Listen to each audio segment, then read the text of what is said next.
everyone, this is Emarina, and I'm back with another commonly asked question. This question is, I think, a part of a much bigger question and much bigger conversation that we are having as a society broadly and maybe around the world. But the question I get asked a lot is, what can I do to help students heal? And I have some pretty strong opinions about this in terms of what happens in the classroom and also in the way that we think about healing and what happens for ourselves and what happens for other people. The way that I reframe this question is, how can we stop replicating educational trauma, and how is it possible to teach and learn with joy in the face of enormous harm? A lot of these questions are about, what do we do for the other person, or what do we do about the other person? And almost none of them are like, what can I be doing in the moment? What are the things that are in my own purview? And how do I label my own emotions? How do I really pay attention to my own actions?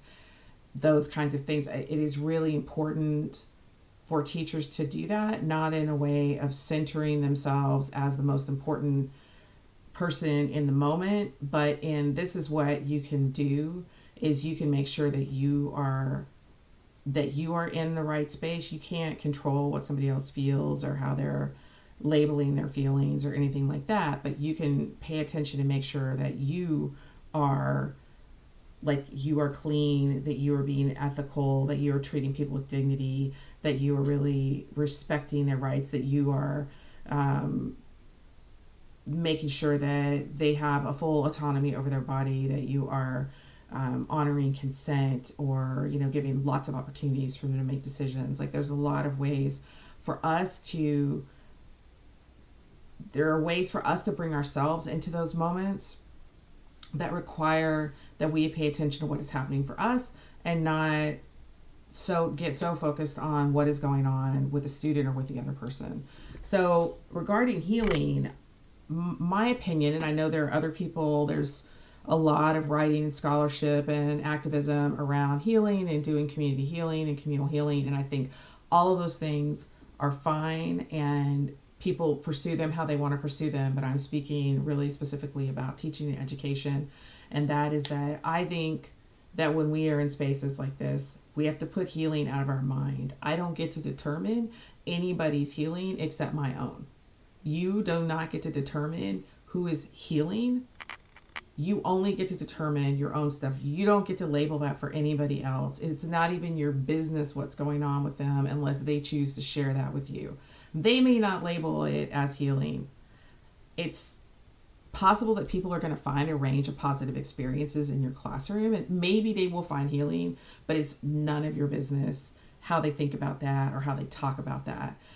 I would ask instead, the kind of follow-up questions is, how can I help students be more comfortable, settling in their bodies? Am I holding a container where people feel like they can let their body relax for a moment?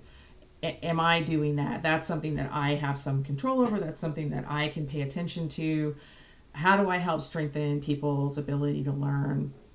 How do I help them rediscover joy and learning? Those are things that I can offer. Those are part of what I bring in as a teacher, what I should be bringing in or could be bringing in as a teacher. And this is where I can put the shifts around teaching in a trauma responsive practice. Is how some of those shifts can show up in these moments that might feel really tense and really high conflict. So I think that's really important. I'm going to say it one more time because I think that it's applicable outside of the classroom too.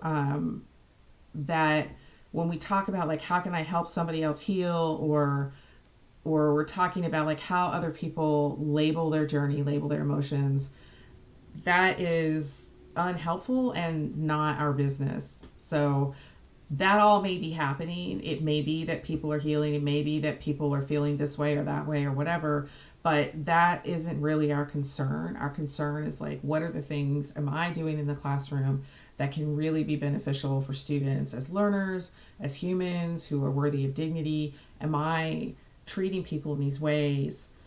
That, to me, is much more in our wheelhouse in what we can do to stop replicating educational harm, to start ending some of these cycles of violence that happen in our schools. If this was useful for you, if you have a question for me that you'd like me to reframe or comments, please feel free to leave them. Thanks so much. I'll see you next time.